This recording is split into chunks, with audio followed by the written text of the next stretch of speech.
نحمدہ ونصلی علی رسولہ الکریم اما بعد۔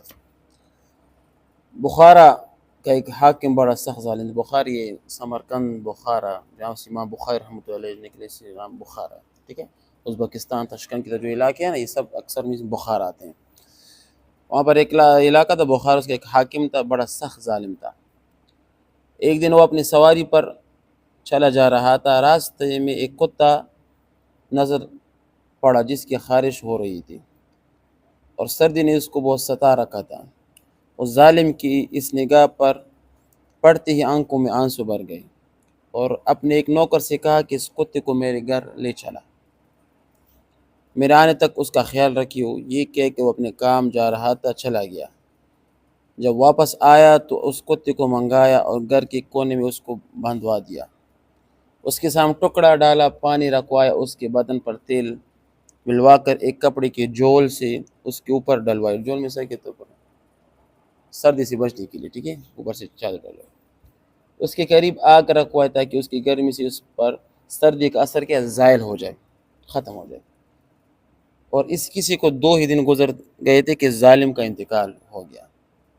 ایک بزرگ جو کہ اس کی مظالم اور اس کی حالت سے خوب واقف تھے، اس کو خواب میں دیکھا۔ اس سے پوچھا کہ کیا گزری؟ اس نے کہا کہ حق تعالی شانو نے مجھے اپنے سامنے کھڑا کیا اور فرمایا کہ تو کتا تھا، یعنی کتے جیسے کام کرتا تھا، انسان جیسے کام نہیں کرتا تھا، اس لیے ہم نے بھی کتی ہی کو تجھے کو دے دی، یعنی اس خارشی کتی کو تو فعل تیری بخشش کیا کر دیے، اور میرے ذمہ جو حقوق تھے ان کا خود ادا فرمانے کا ارادہ فرما لیا۔ حق تعالی شانو کی ذات بڑی کریم ہے، وہ سارے کریموں کا مالک ہے، بادشاہ ہے، اس کے کرم تک کوئی کہاں پہنچ سکتا ہے؟ کسی شخص کی کوئی ادنی سی چیز بھی اس کو پسند آ جائے تو شخص کا بیڑا پار ہو جائے گا، ٹھیک ہے نا۔ آدمی اس کی خوشنودی کی تلاش میں رہے، نامعلوم کس کو کیا کہ ایک آنکھوں کو کیا بات کیا کسی کی پسند آ جائے۔ اس لیے کہتے ہیں کہ علماء کے صحبت میں بیٹھے رہنا چاہیے۔ عموماً جہاں پر یہ دینی اجتماعات ہوتے ہیں نا، دینی اجتماعات، وہاں پر جانا چاہیے، کیونکہ وہاں پر کبھی کبھی اللہ پاک کی رحمت کا اتنا دباؤ، اتنا زور ہوتا ہے کہ اللہ پاک سب کی مغفرت فرما دیتے ہیں۔ جہاں پر جس علاقے پر ایک بڑے عالم بزرگ آ جاتے ہیں نا، اس علاقے کی رحمت کا باعث بن جاتے ہیں، کیونکہ وہ اپنے ساتھ رحمت لاتے ہیں۔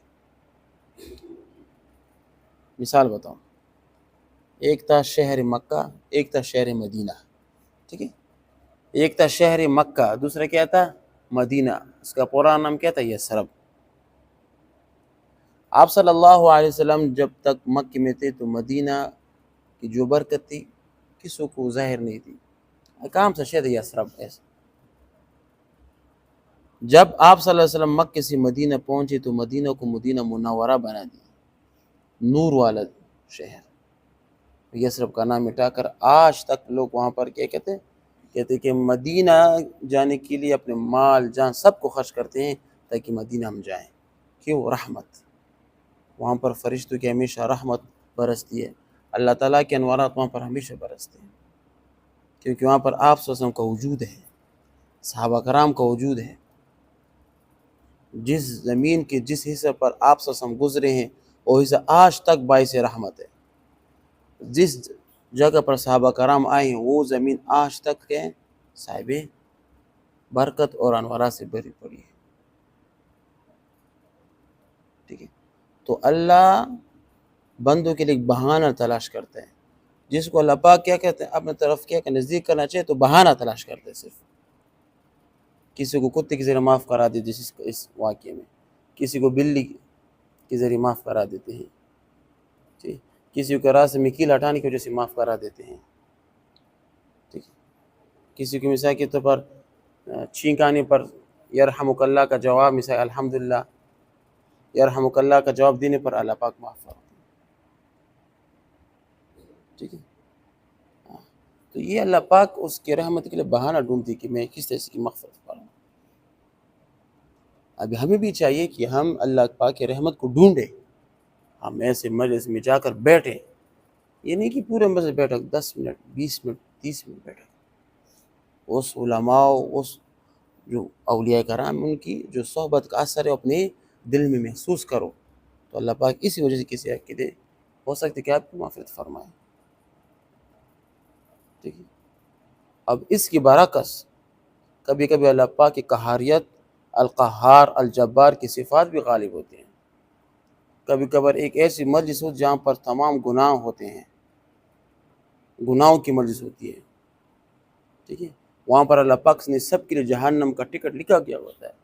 آپ کے بیٹھنے کی وجہ سے کہ ہو سکتے ہیں آپ حافظ قرآن بھی ہو، آپ عالم بھی ہو، آپ کے 10 منٹ بیٹھنے کی وجہ سے ہو سکتا ہے کہ اللہ پاک آپ کے لیے بھی کیا کہتے ہیں جہنم کی ٹکٹ کٹوا دے کہ اس کو بھی جہنم لے جائے.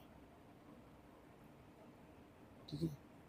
اللہ پاک کی رحمت، ٹھیک ہے، اللہ پاک کے غضب کو کوئی پتہ نہیں چلتا، کب اللہ پاک غصے میں ہو جائے، کب اللہ پاک کے مغفرت جوش میں آ جائے. اللہ سمجھ ذات ہے نا، کوئی پوچھنے والا بھی نہیں ہے کہ اللہ یہ کیسا کام ہے، کوئی پوچھ نہیں سکتا اللہ سے. اللہ پاک نے خود قرآن فرما دیا قل هو اللہ احد اللہ الصمد، میں بے نیاز ہوں.